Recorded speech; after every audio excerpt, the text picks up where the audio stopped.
Good morning, afternoon, and evening to all of you. Thanks for joining us from wherever you are today. It is February 20th, 2025, and we want to welcome you to our fifth webinar in this series focused on a history of people, forests, and forestry. This series is co-hosted by the Forest School at the Yale School of the Environment and the Forest History Society. My name is Tanya Muntz, and I am the president and CEO of the Forest History Society, and we are based in Durham, North Carolina in the United States. I'm one of your hosts of this series and will be introducing today's webinar. First, let me introduce my co-hosts for this History of People, Forests, and Forestry series. First is Professor Mark Ashton, pictured there in the middle on the slide. Mark is the Morris K. Jessup Professor of Silviculture and Forest Ecology and the Director of the Yale Forests. Our other co-host on the right is Gary Dunning, and Gary is the Executive Director of the Forest School at the Yale School of the Environment based in New Haven, Connecticut in the US. And Gary and I will be trading off our facilitation duties for the series over the coming weeks. Let me tell you a bit more about the series. As you all know, this YFF webinar series will explore histories of people, forests, and forestry. And you can see on this slide the really excellent lineup of speakers that we have and the themes that are coming up in the coming 3 months. We are really excited to share these speakers with you. Now I'm going to give you just a few reminders on the series logistics. The series will convene on Thursdays from 12 to 1 p.m. Eastern U.S. time through the end of April. The webinar presentations are going to be running for about 30 minutes, and then we will have some time after that for Q&A that you can put in from the audience. We ask that you put your questions into the Zoom function, the Zoom's Q&A function. Each session in the series will be recorded and also available on the Yale Forest Forum's website shortly after the session. And if you have any questions, please feel free to email us. The email address is yff@yale.edu. And now I'm happy to introduce today's speaker, Jonathan Padwe. Jonathan is Associate Professor of Anthropology at the University of Hawaii at Mānoa. His research investigates the relationship between cultural memory and landscape among Jara'i highlanders of Cambodia and Vietnam. His most recent book is entitled Disturbed Forests, Fragmented Memories, Jara'i and Other Lives in the Cambodian Highlands. And it came out in 2020 with University of Washington Press, so you can check that out. Jonathan's talk today is titled Culture and Silviculture, Forests and Forest Societies of the Annamite Mountains of Cambodia and Vietnam. Jonathan, thank you so much for joining us. And with that, I'm going to hand it over to you. Hi, thanks so much for the great introduction, Tanya. And thank you also to Gary and to Mark Ashton and Jane for helping get this all set up. I'm gonna just share my screen here and we can get going. Okay. See that. All right. Thanks so much. And I want to also thank you all for being here. I've been watching some of the previous Yale Forest Forum talks, and they're great. They take me back to my days in Mark Ashton's class. I have to say that I'm really more of an anthropologist than a forester these days, so we'll see how it goes here. To help you understand where I'm coming from, my work to date has been research on the relationship between the people of Cambodia's Northeast Hill Country and their environment. In particular, I've looked at how ecologies and landscapes in the highlands have changed over time, and at how the political, economic, and social forces of each period in Cambodia's history are reflected in those landscapes. So by reading the landscape alongside the people who inhabit it, you can see how the past is essentially written in the forests and fields of the highlands. Today, I won't be looking at a specific period, but we'll focus more generally on the kinds of practices through which highland people manage their environment. So here's an overview of what I'm going to be talking about. Hold on, let's make sure that I'm able to get my There we go. Um, the semester's topic in the seminar series is Indigenous and Local Forestry Practices and Histories. And to set up this discussion, I first want to introduce you to the Annamite Mountain Range and the landscape of mainland Southeast Asia. I will then discuss the agricultural system of highland people there and demonstrate how this system is also a set of environmental management and forest management practices. And finally, I want to talk a little bit more about some of the ways that the culture of highland people both shapes and is shaped by their close connection to and knowledge of the forest that they live in. So let's start with the biophysical piece.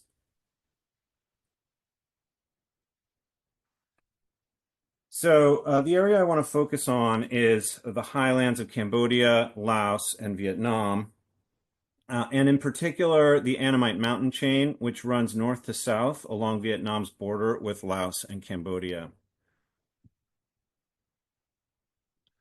As you can see from the map on the left, the mountains reach only about 2,000 meters at their highest. And in the map on the right, you're looking at the part of the Annamites that Western societies have traditionally called Vietnam's Central Highlands. This map shows the focus area where I work, where I've done most of my field work. It's that crook in the Se San River up in that corner of Cambodia there. The map also shows several plateaus. That's one of the reasons I wanted to throw this in here. These plateaus were formed by lava flows over underlying limestone, sandstone, granite, and gneiss. And forgive me for mispronouncing that, which I'm sure I've just done. But the soils of the basaltic plateaus are the most fertile in the highland region. And the implications, so I just want to work us through the ecology here a little bit. The implications of this underlying geology are shown in this 1962 soil map created by USAID. The two areas of latisols that you see in the upper and lower,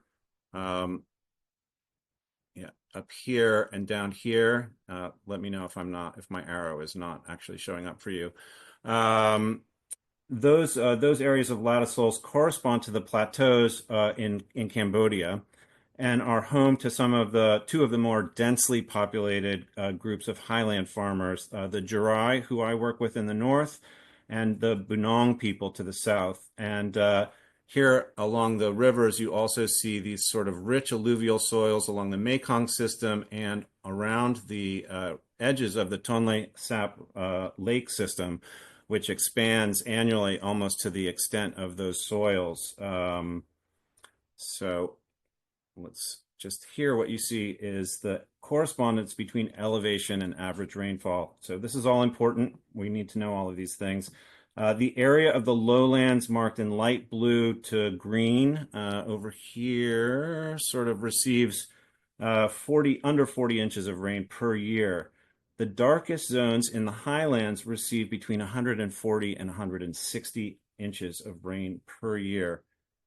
And here you can see the seasonality of the rainfall. Forgive the strange grid system, but you're reading down from the upper left corner down in stripes, more or less. So the rainy monsoon season stretches from May through September. And again, you see how the highlands here receive the lion's share of precipitation.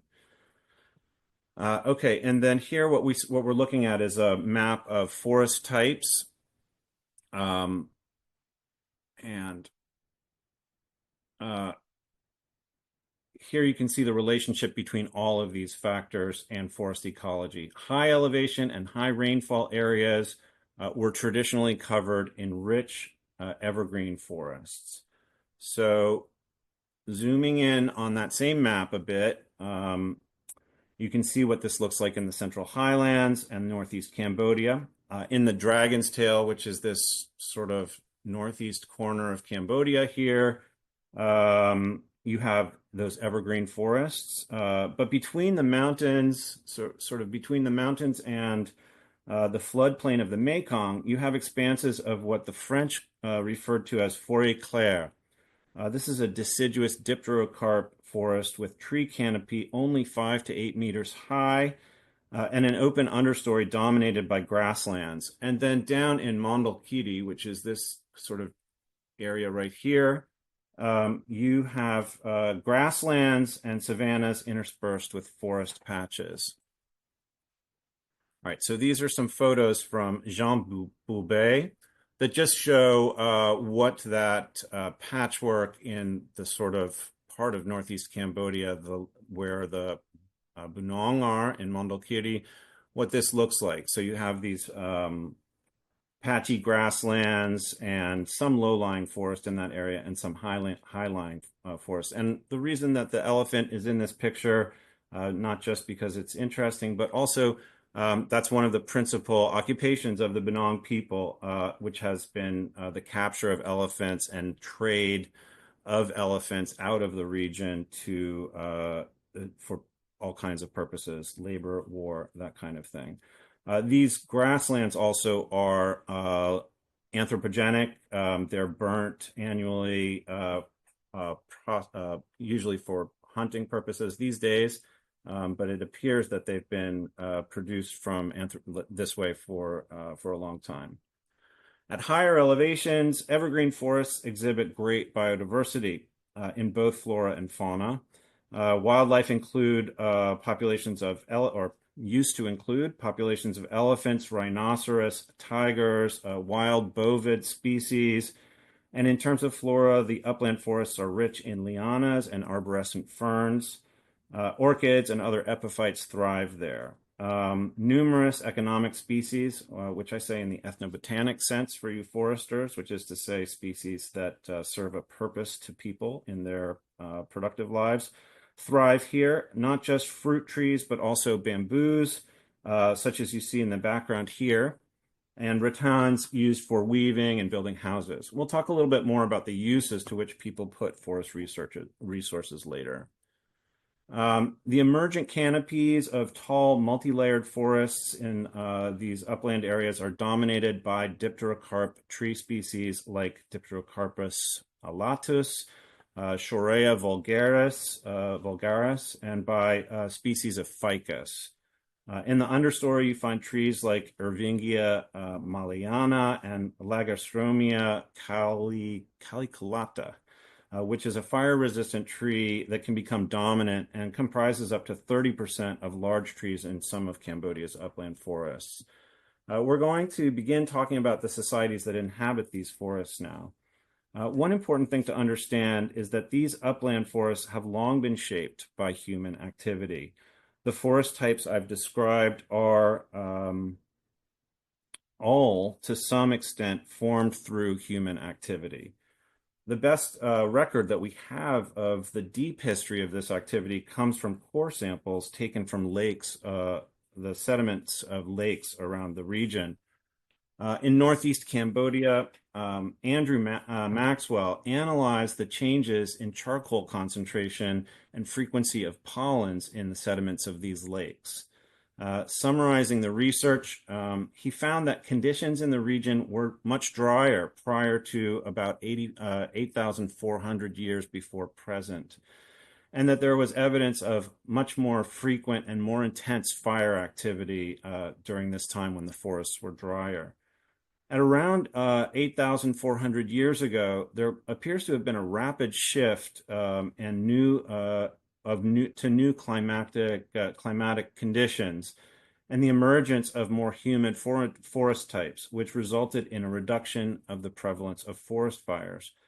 But a second shift in the sediment record takes place about 2,500 years before present, when it appears that fires became more frequent and less intense, suggesting the beginning of human fire management practices.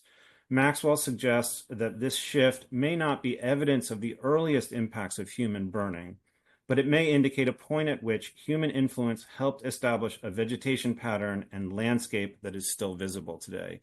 So essentially, his findings show that around 2,500 years ago, you start to get these less intense but more frequent burnings, annual burnings, very likely, that were variously sort of controlled or at least human caused.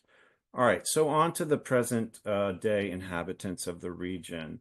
Um, this image just gives you a sense for what a road to the village looked like where I work in 2005. Today you can drive a car here on a paved road. Okay, so going back to maps for a second. What we're looking at here is on the right is a map of population density. And you can see that population density in the region is inversely correlated with altitude. The vast majority of people in the region live in the lowlands.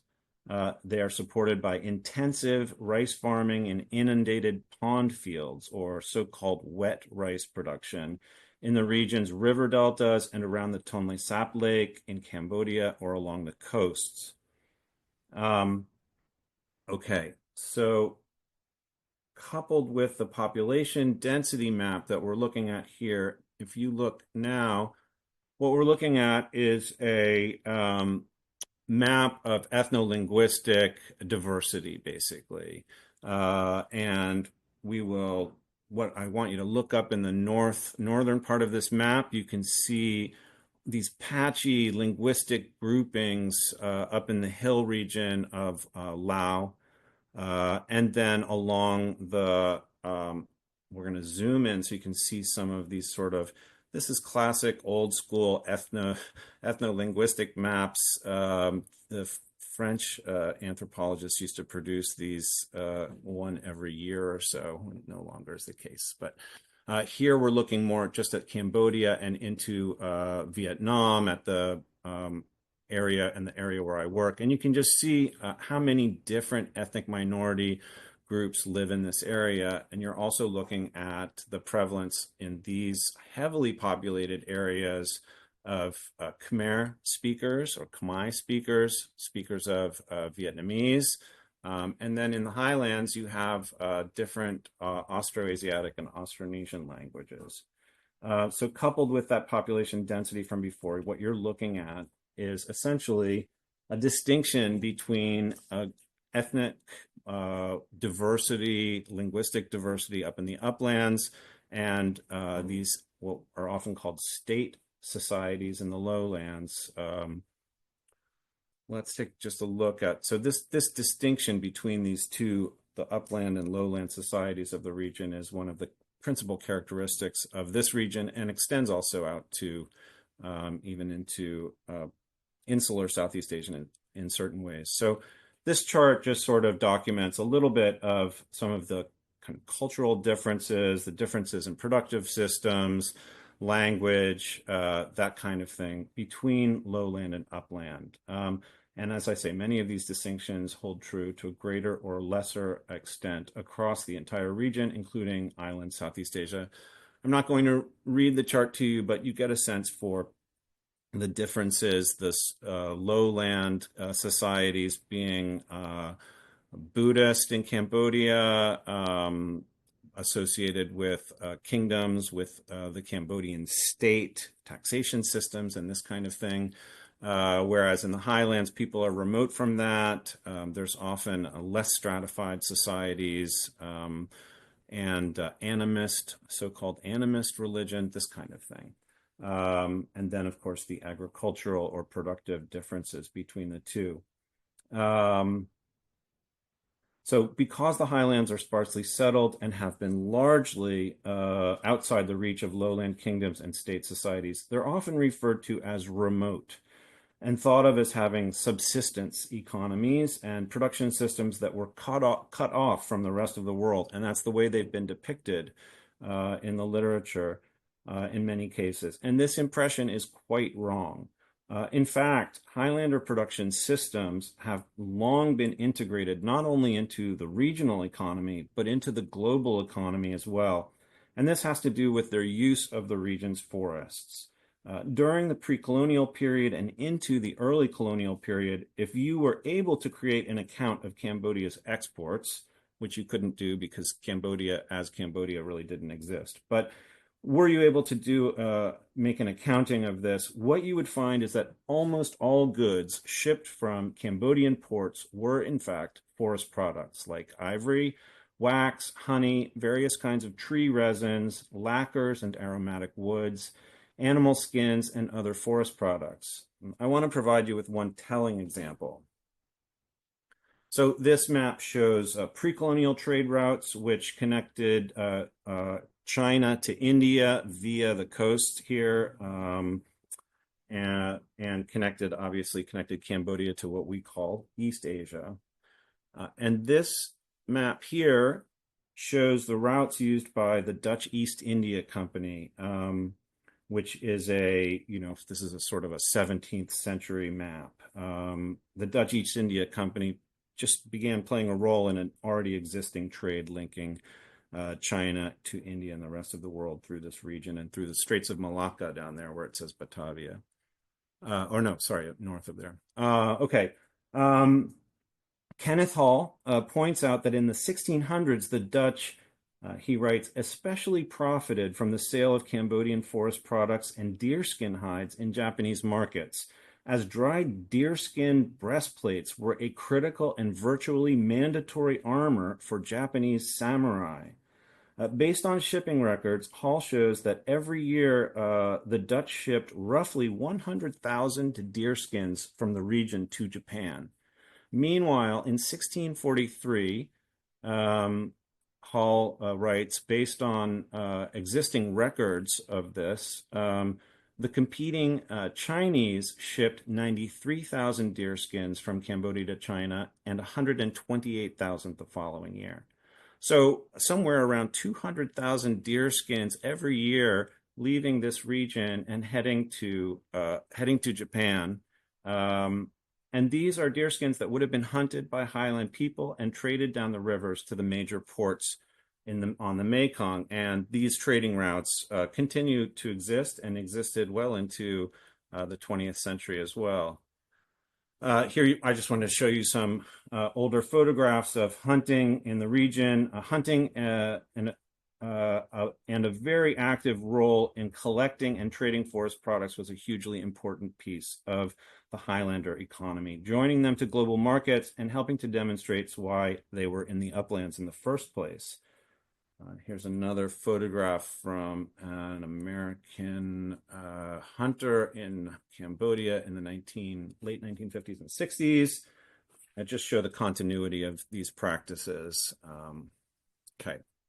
All right, so I want to briefly talk about the productive system. We're going to talk here, I want to look at some pictures of the highland landscape in Northeast Cambodia to understand how Highlander livelihood practices are shaped by the forest they inhabit and serve not only as agriculture, but as agroforestry and forest management practices. So in this image, we're just looking at someone's farmhouse, which is called a tong. And off to the side here is their granary, their rice granary. And what you see growing here in the foreground is rice. Along the sides of the paths through here, you would probably have some cassava. You can see the felled trees from a recent burn, which are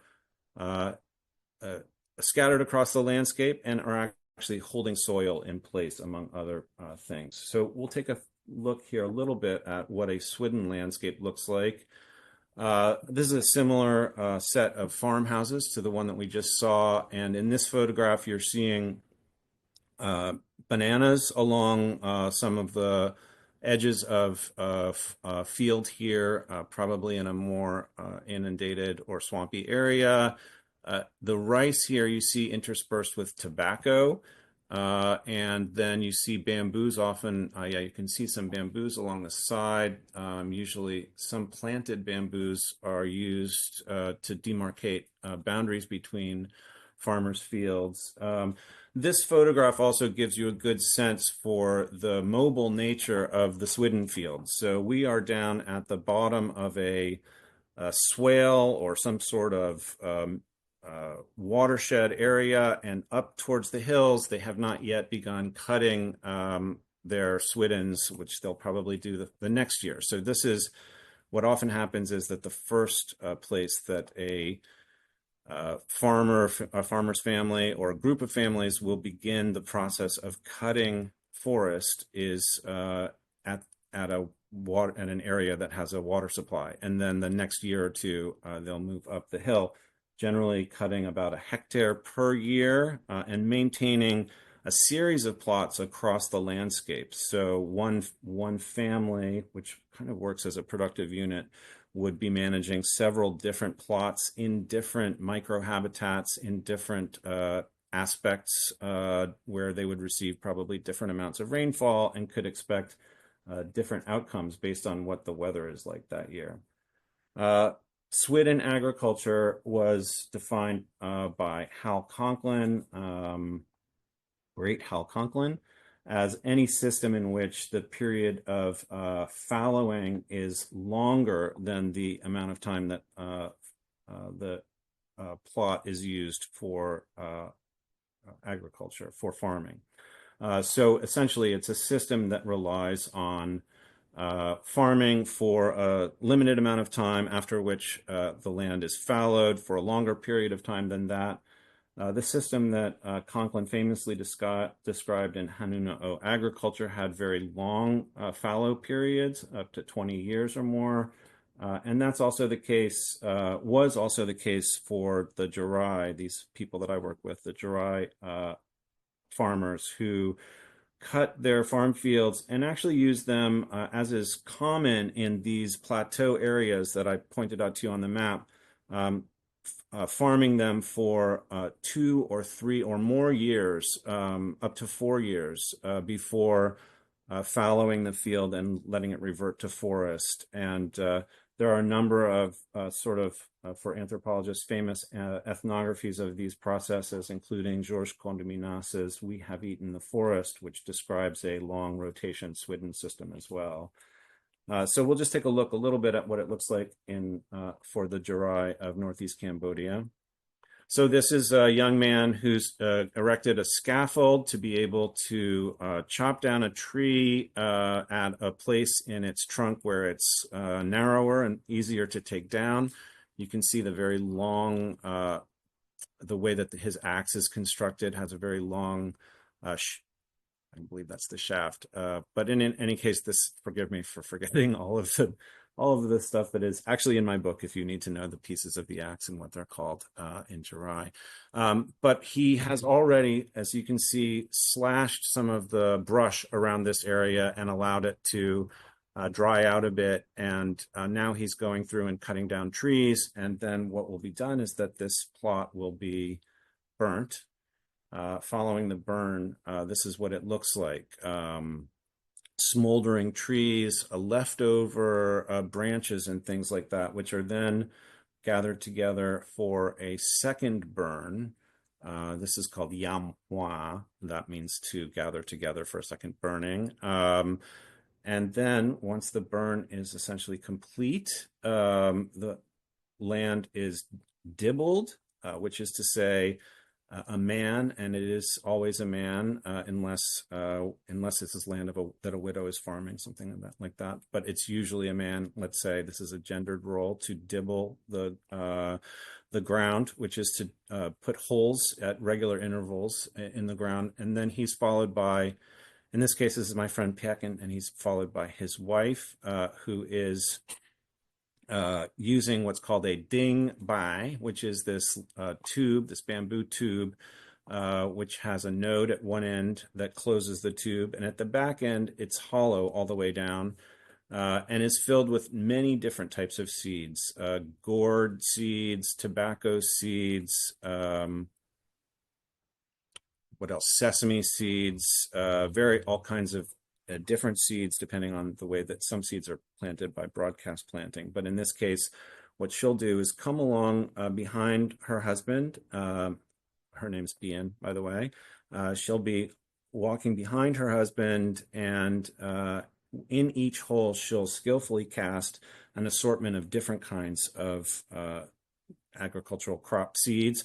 and then tap the hole closed with the bottom of the ding. So this is a very common sight throughout the region. And this is what rice looks like when it's just coming up. After the rice, this is an early rice. After this comes up, you'll start to see other plants coming up in the exact same places, all mixed together.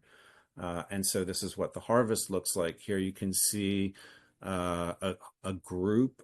This is a form of labor sharing where people will go from farm to farm, helping to do the harvest. And each time they're rewarded with a share of the harvest, as well as a basket of rice seed, or of rice, that is to say, and then a party as well at the end of each day where they celebrate the work that they've done together by drinking homemade rice beer.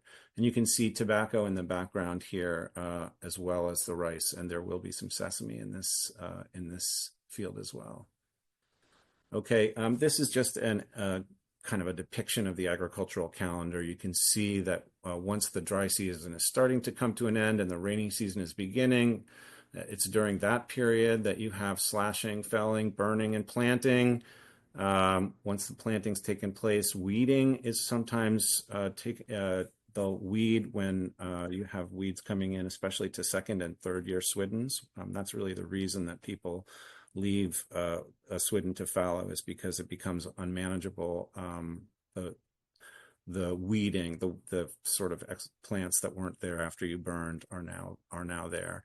And finally, harvesting. And you can see that the motion of the village population is in sync with this. So at the harvest, you start to have a whole series of celebrations. Funerals especially take place during the harvest time. So if someone were to die in the village, they would have a burial, which would be a ritual activity, and then a large funeral would take place after the harvest, where many different relatives from across the region are brought in and will celebrate. And so you can also see that there are these 7 different points along the calendar at which the different phases of the growth of the rice are celebrated through various kinds of rituals. So it just gives you a sense for what the year looks like. Okay, so that's one practice. That's swidden farming, and it is a practice that involves many. There's a whole bunch going on there. We don't really have time to discuss the whole thing. In fact, we're gonna not be able to discuss much of what I would love to discuss with you. But here, I just wanted to also point out to you this practice of resin tapping of these dipterocarp trees. So much of this forest is made up of dipterocarp trees, and one of the principal economic purposes these trees are put to is to create resins, which are used for to produce lacquers or to seal the bottoms of boats. So it's a great export from the region. And here you see that process, some research of my colleague at the University of Madison, of Wisconsin-Madison, Ian Baird, did some great work on this. One of the things I want to point out too about that system is just the importance of these trees. People will claim them in the forest, and then they will have a semi-permanent right to use that specific tree themselves. So the work that they put into identifying and harvesting from the tree means that they will essentially keep the rights to that tree, and individual families will have groups of trees throughout the forest. And because villages tend to move around, they can hold on to those rights even after a village moves away. Although in the past, it's my sense that people actually didn't hold on to those rights to trees that were, say, 10 kilometers away, simply because there was an abundance of resources closer to home. But I mention this also because there's a point at which I was walking around the forest, which is one of the ways that I did the research for this book, was simply to walk with people through the forest and talk with them for the book that some of this is based on. And I was with a friend of mine, Kasor Twek, and we were walking around in the forest, and he actually showed me some of these old trees that his father used to harvest back before the Vietnam War. And we were, 15 kilometers away from the village. And it was interesting. He just was sort of reminiscing and thinking about his past as we walked past all of these trees that had essentially been part of their productive system back in the day. And as we were doing it, he pulled a lighter out of his pocket and just bent over and lit the underbrush on fire. Um, I mean, the Jurai are extremely skilled in figuring out how to use fire in forests, so I wasn't worried that anything untoward would happen. But it was very interesting, and indeed, a whole bunch of sort of low-lying plants. He lit them on fire, and then they eventually went out. And I asked him, why are you doing that? And it hadn't, it was just he just said, "Oh, those are undesirable plants, and we don't want them." And I think it was also for him a sense of trying to sort of keep the appearance, the aesthetic of the forest that he was walking through that meant something to him because of the past that he held, this place it held in his own past. That it was important to him that it looked appropriate, which would mean clearing out the underbrush of these undesirable plants. But I pointed out because when he did that, I thought, oh, this is a big part of the story, one that's a little difficult to get your hands on because people don't volunteer this, and you rarely have conversations with people when you ask them a question like, "Oh, do you randomly light bits of the forest on fire as you walk through it?" But it reminded me of a talk actually that I saw when I was a student at Yale. Christine Paddock came and gave a talk about the kinds of passive management strategies that people used in the Amazon when she was doing research there. I believe it was in her Amazon research, which involved things like simply weeding out undesirable plants as they walk through the forest, taking a bush knife or a machete and just cutting out plants that no one wants to see. And I think that that's a big piece of the sort of system of resource use that's going on there. Okay, I don't want to go over my time. So rather than talk to you guys about the ways that cemeteries turn into an actual forest type and might be considered, the making of a cemetery might be considered a management practice.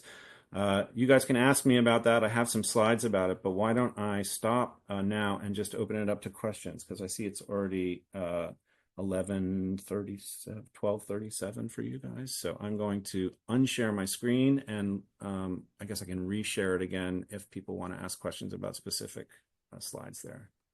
Jonathan, thank you so much for that excellent talk. We do have a few questions that are coming in from our audience. If you have questions in the audience, please put them in the Q&A function of Zoom. One question that's just kind of a nice segue from this last example that you mentioned where, kind of what seemed like random things were being set on fire, although not random, right? Things that didn't seem right or that aesthetically didn't seem to fit. But Amanda has asked if there are traditional practices that prevent the swidden fires from spreading further than intended. Yeah. So how are they contained? Yeah, the main issue, it's not that easy to light some of this forest on fire, especially when, if it's, it will be dry, but I suppose the main thing is that people are very aware of the wind. So that's the key issue. They know what their specific drafts are moving up the hill. So you're going to start burning at the bottom of the hill. It'll move up the hill and unlikely to catch the parts of the forest that you haven't prepared for burning are unlikely to catch, or else it would, it sort of just depends where is surrounding forest. I didn't become an expert in actually burning. And part of the reason is because some of what happened during the year that I was there were not that many, or 2 years that I was there weren't that many new burns. But in any case, my sense of it is simply that people are mostly concerned with the wind. There's no practice of making fire breaks, but essentially where you haven't prepared by slashing, felling, all of the pieces that go into creating burnable, drier material, you're unlikely to have a bigger burn. They do have failed burns from time to time. So this was something, one of the things that I did during my research was to walk with a GPS around each field that had been burned by each farmer and create a map of what had been burned in what year. And some of them did not. You could see it said the map didn't make sense because the 2005 burn was lower down the hill than the 2003 burn, and that's because when they tried to burn in 2000 down the hill, they'd failed and had to wait for it to build up enough material again to be able to actually have a successful burn there. All right, so terrific. The questions are coming in fast and furious. One quick clarification question that also followed on one of the last things you said is about the talk that you referenced that you had heard at Yale on the Amazon, I think. If you could please repeat the person who gave that lecture. Her name is Christine Paddock, and I have to tell you that I have been looking for the paper because I think it was a paper that she referenced that talked about these passive management strategies, and I've been looking for it for decades. So if you know of a Christine Paddock or Christine Paddock related paper about passive management strategies of forest, please send it to me. I've been looking for it forever. And please email to yff@yale.edu. All right, so we have a question. Someone asked, have agriculture practices such as monoculture and production agriculture impacted the amount of time land is left fallow or the types of crops that are grown? Hugely. The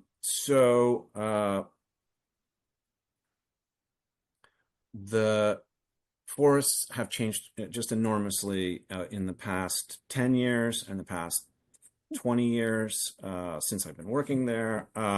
There's been some great research done by Jeff Fox at the East-West Center with his colleagues doing some analysis of what those shifts look like. But essentially, there are two principal drivers, or three. The government of Cambodia, as well as the governments of neighboring countries, have determined that highlanders don't own the land that they own. So the rights that they've established in the land through inhabiting it for millennia are completely ignored. And part of the problem there is that fallow land looks like forest. And according to the laws of the countries of the area, forest belongs to the state for the purpose of for the use of the Cambodian people, not for people who live in villages who have been managing the forests themselves for generations.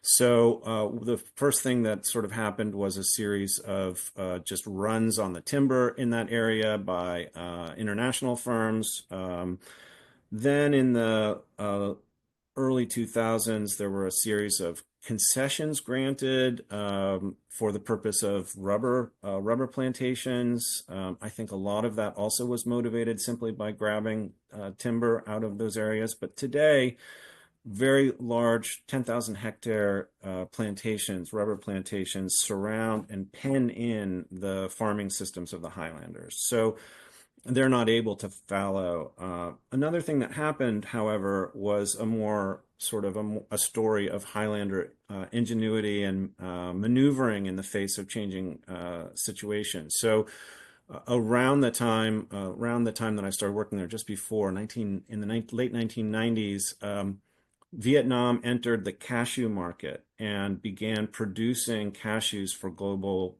trade. They quickly supplanted, so this was because they had crashed the coffee market. So many of you may know about the Vietnamese coffee plantations, but they essentially overproduced coffee, price of coffee fell, and in order to come up with what are called boom crops, they began growing cashew and created processing facilities for cashew, and they have greater processing facility ability than they have the amount of cashew to provide it. So they started looking to Cambodia, and buyers started coming across to the highlands of Cambodia telling people, hey, produce cashews, I'll sell them, you'll get money. So the cashew actually worked really well as a crop that could be used after 2 or 3 years of swidden farming. So essentially, people became cashew producers, which is great. So here we are in another piece of an agroforestry system, right?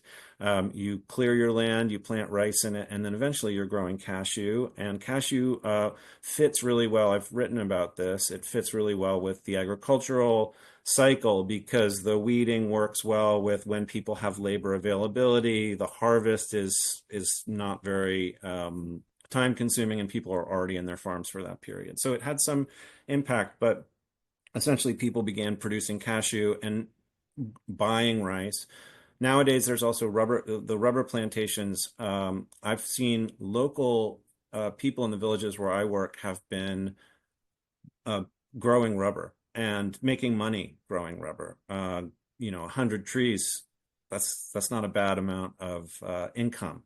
So again, patching together these systems to take advantage of the economies that they're part of, taking advantage of, as I was trying to demonstrate, generations, hundreds of years of being involved in global markets. So yeah, it's been an interesting thing. And in fact, a lot of times these days, you'll see migrants from other parts of the region coming to work for landowners who are highlanders up in the area. So it is not only a story of dispossession, which it certainly is, but also of great efforts to sort of make the best of the situation, and people are doing well. Okay.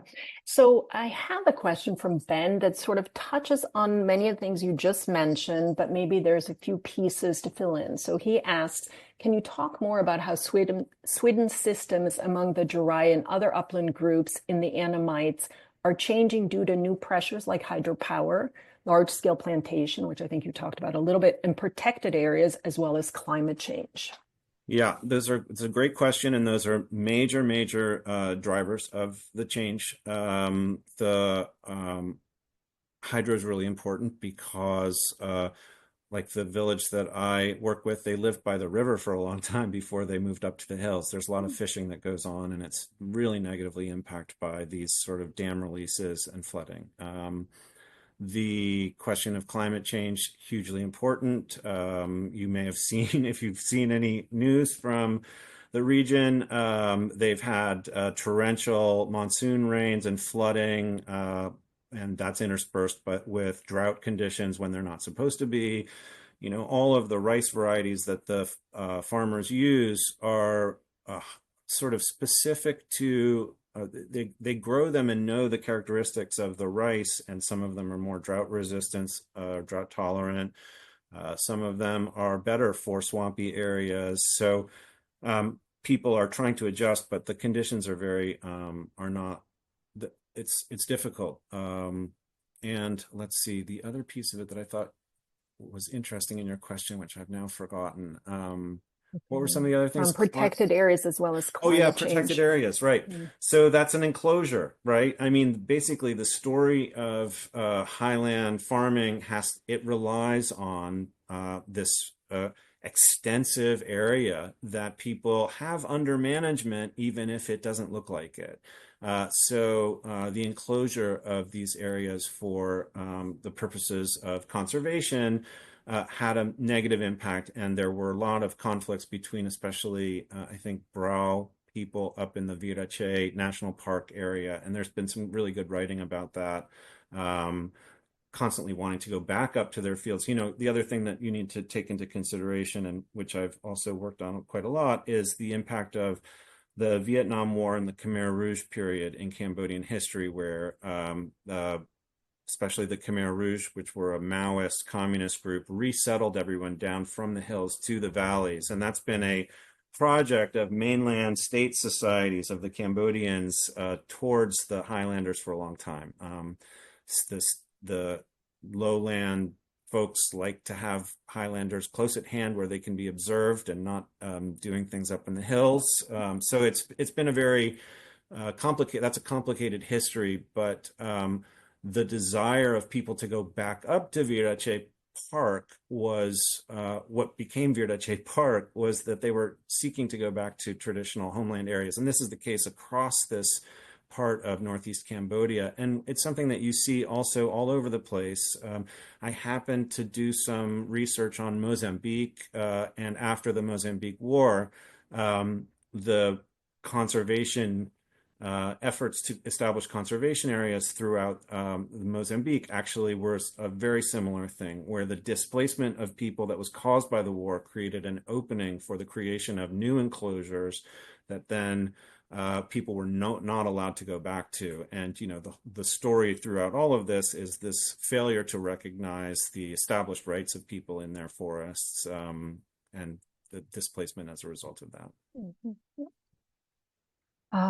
We have a question from somebody who wanted you to, in fact, elaborate on what you kind of talked about at the end, about the cemeteries and how they turn into forests. Okay, we've got a little bit of time. I'm going to try to Yeah. reshare my screen if I can figure it out. I was telling Tanya earlier that I'm really, you'd think we would all be so much better at this after the pandemic. All right, here we go. So I'll just show you a little bit.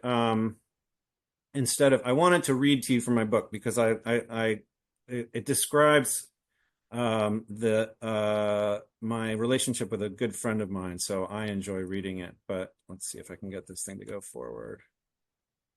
Can I? Sorry. All right, here we go.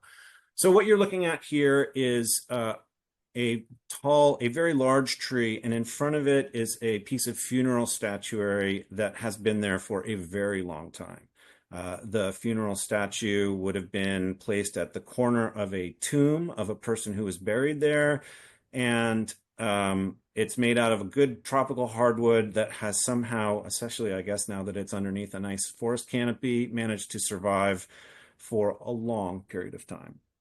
And I became aware of these. So here are more, when you're walking through the forests of northeast Cambodia, a lot of times you will see concentrated in an area, like in this case of the picture on the right, you can see a couple of these funeral statues placed here.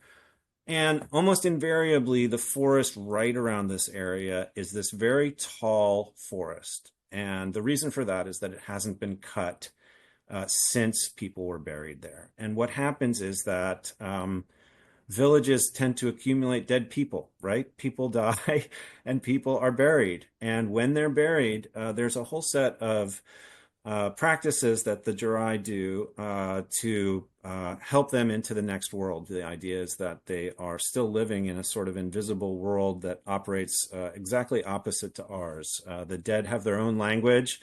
The Jurai know how to count to 20 in that language. The dead are active at night. The living are active during the day. Anyway, it requires a whole bunch of help to help people go through this process of transition, after which, and this was documented in numerous different writings about the Austronesian groups. So some of these highland groups by French authors, there's what's called the abandonment of the tomb. When people stop going to the tomb and no longer believe that it's necessary to have a presence there. And after that, oftentimes the village will move away. But one thing that is the case is that there's a prohibition on cutting trees in that area. And because it's so obvious where these trees have been, where these tombs have been, one simply sees them throughout the forest and can see. You would never go there and begin cutting a forest down. So I'll just show you. This is my friend Twek. He's the guy who lit the forest on fire as well. We have he's out in his banana patch. He literally has a patch out in the forest that's just banana trees. So we were working out there. But this is his farm. I don't know if you can see my little arrow. I'm hoping you can. But he's farmer 59 here. And when I went up and visited him at this farm on the Yat Blah, he was like hanging out right around. And what you can see there is that there's this little hole there that's not part of a farm field. And this is an Iconos satellite image. Here's one of those failed burns that I was talking about. You see how it's not a farmer's field right now? The burn didn't work right there. So at that time that this image was taken, it didn't count as a field in my data collection. And if we go forward and remove that, so you can see how people make a field one year, the next year, the next year, the next year, moving up the hill from the water, the way I described it. And here you can see there's a little patch in the middle of it. And Twek refuses to cut it. And in fact, he invited me to go in there and look and see what was in there. And at this point, it's pretty scrubby.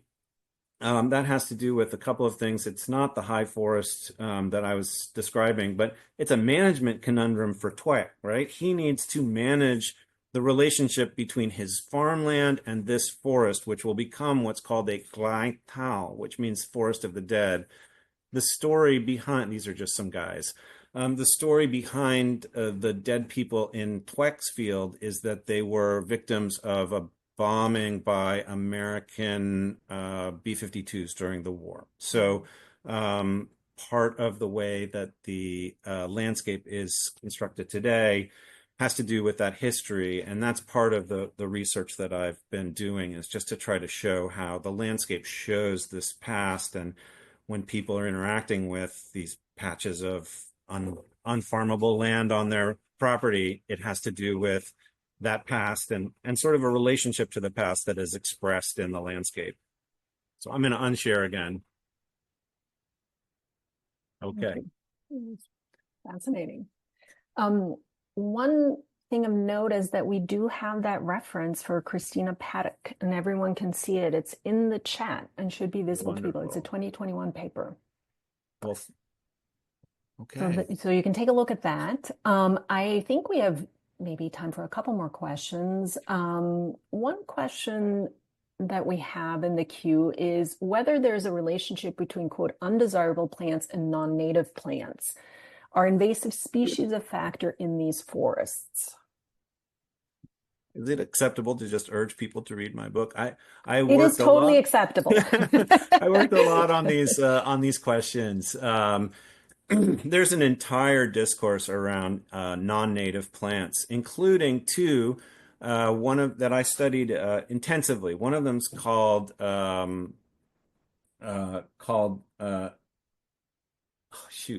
Dokmi, which just means American weed. An American weed is a plant that everyone says didn't exist there before the beginning of the war. And the time that I was talking to a woman, she was my friend Bian, who you saw earlier, she was harvesting her farm field, and she was laughing about the idea that she said, you know, she couldn't believe she was talking to an actual American because the Americans came and they never left. And I said, what do you mean they never left? And she said, this weed is American weed, you know, and you brought it here, basically. Mm-hmm.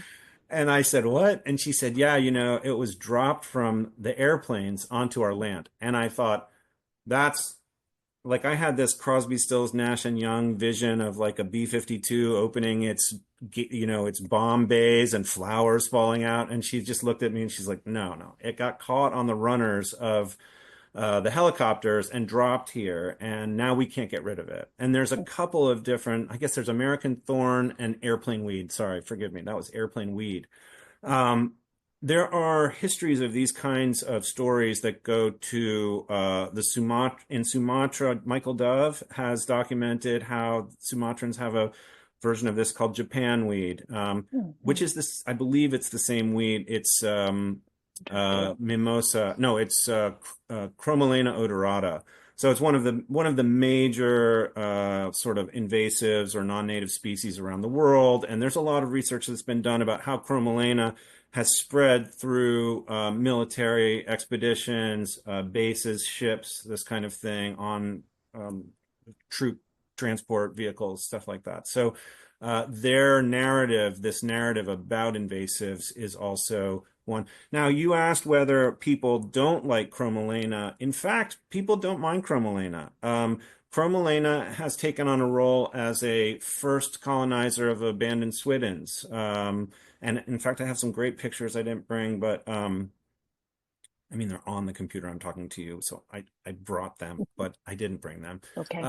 I have great photographs of Chromalena taking over tombs as the first in a series of plant succession that's going to happen. So people are not happy with it when it's in their fields as a weed, but they actually are used to dealing with weeds. So it doesn't have such a negative connotation for some people.